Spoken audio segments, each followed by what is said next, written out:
বন্ধুরা সকলে কেমন আছো? সকলকে স্বাগত জানিয়ে আজ আমি তোমাদের সাথে পেঁয়াজকলির একটা রেসিপি শেয়ার করছি। পেঁয়াজকলি এইভাবে বানালে সবাই আঙুল চেটে খাবে। এর স্বাদ সারা জীবন মুখে লেগে থাকবে। তাহলে বন্ধুরা আমি শুরু করি আর তোমরা দেখতে থাকো। দেখো, গ্যাস বার্নার জ্বালিয়ে দিলাম, দিয়ে এবার একটা কড়াই বসিয়ে দিয়েছি। আর দেখো তেলটা আমার গরম হয়ে গেছে, দিয়ে দিলাম জিরে আর একটা শুকনো লঙ্কা ফোড়নে। তারপর আমি পেঁয়াজ কেটে নিয়েছি। এই পেঁয়াজেরই কিছুটা তেলের মধ্যে দিয়ে দিচ্ছি, দিয়ে একটু নাড়াচাড়া করে নিয়েছি। তা বন্ধুরা তোমরা পুরো ভিডিওটা দেখো। তা দেখো পেঁয়াজটা একটু লাল লাল করে ভেজে নিলাম। তারপর কিছু আলু আমি এইভাবে খোসা ছাড়িয়ে ডুমো ডুমো করে কেটে একদম ধুয়ে রেডি করে রেখেছিলাম, সেটা এখন কড়ার মধ্যে দিয়ে দিলাম। দিয়ে এবার একটু নাড়াচাড়া করে নিচ্ছি। আর এটা একটু লালচে রঙ আসবে ততক্ষণ পর্যন্ত ভেজে নেব। তো দেখো বন্ধুরা বেশ সুন্দর করেই খুন্তির সাহায্যে একটু নাড়াচাড়া করে নিচ্ছি। এখন দিয়ে দিচ্ছি সামান্য পরিমাণে লবণ। আর আলুটা থেকে কিন্তু এখন জলটাও আর বেরোচ্ছে না, জলটাও শুকনো হয়ে গেছে, তেমন সময় লবণ দিলাম। লবণ দিয়ে নাড়াচাড়া করে নিচ্ছি, তাতে আলুর ভেতর লবণটা ঢুকবে আর টেস্ট ভালো হবে। আলুটা ভাজা হতে হতেই আমি ততক্ষণে একটা মশলা ঠিক করে নিই। আমি মিক্সার গ্রাইন্ডারে একটা পাত্র নিয়ে নিয়েছি, আর তার মধ্যে দিয়ে দিলাম 1.5 চামচ কালো সর্ষে আর 1/2 ইঞ্চি আদা, একটা কাঁচা লঙ্কা দিয়ে মশলাটা পেস্ট করে সাইডে রেখে দিলাম। আর দেখো বন্ধুরা আলুটা একটু লালচে রঙও এসে গেছে। এখন দিয়ে দিলাম একদম পেঁয়াজকলিকে কেটে ধুয়ে রেখে দিয়েছিলাম, সেটা এখন দিয়ে দিলাম। দিয়ে এবার একসাথে নাড়াচাড়া করে নিচ্ছি। তো দেখো খুব আগে থেকে পেঁয়াজকলিটা দিলে কিন্তু পেঁয়াজকলি গলে যাবে সিদ্ধ হয়ে, তাই একটু পরে দিলাম। তো দেখো এবার একটু নাড়াচাড়া করে নিয়ে এবার দিয়ে দিচ্ছি বেটে রাখা মশলাটা। যে মশলাটা আমি তৈরি করে রেখেছিলাম সেই মশলাটা দিয়ে এবার ভালো করে সমস্ত পেঁয়াজকলি এবং আলুগুলো যেন পায় সেভাবে নাড়াচাড়া করে নেব। এখন আর একটা মশলা দিয়ে দিচ্ছি 1/2 টিস্পুন জিরের গুঁড়ো, দিয়ে এবার ভালো করে আবার নাড়িয়ে নিয়েছি। তবে আমার আরও কিছু জিনিস দিতে বাকি আছে। তো দেখো সমস্ত কিছুটা খুব সুন্দর করে নাড়াচাড়া করে নিচ্ছি বন্ধুরা।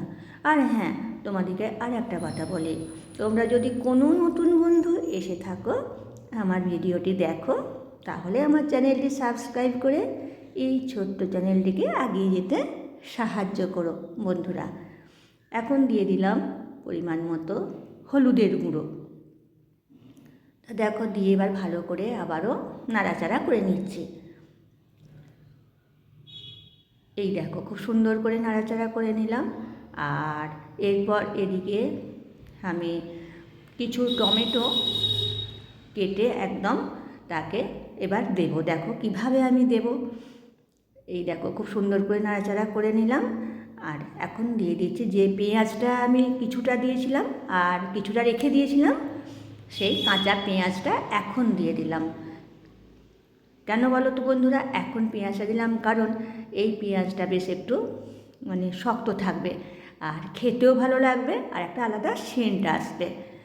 এখন দিয়ে দিচ্ছি আমি টমেটো একটা বড় পেস্ট করে নিয়েছি, দিয়ে সেটা দিয়ে দিলাম। দিয়ে এবার খুব সুন্দর করে নাড়াচাড়া করে নিয়েছি।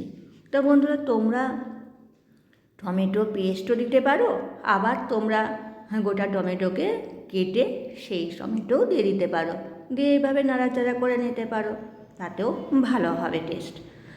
আর আমি পেস্ট দিলাম তার কারণ হচ্ছে টমেটো পেস্ট দিলে গ্রেভিটা বেশ সুন্দর হবে, একটু গাঢ় গাঢ় হবে, সেই জন্য আমি টমেটো পেস্ট দিয়েছি। তো দেখো এবার বেশ সুন্দর করে নাড়াচাড়া করে নিচ্ছি, যাতে টমেটোর একটা কাঁচা গন্ধ তো থাকেই, সেই কাঁচা গন্ধটা চলে যায়, সেই জন্য খুব সুন্দর করে নেড়ে নিচ্ছি। কারণ কোনো জিনিসেরই কাঁচা গন্ধটা ভালো লাগে না। দেখো খুব সুন্দর করে নেড়ে নিয়ে, আর কালারটাও কিন্তু আস্তে আস্তে খুব সুন্দর এসে গেছে।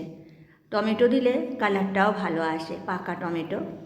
আর তার সাথে আমি সামান্য একটু কাশ্মীরি মরিচ দিয়েছি, সেটা অবশ্য আমার ক্যামেরায় ওঠেনি, স্কিপ হয়ে গেছে।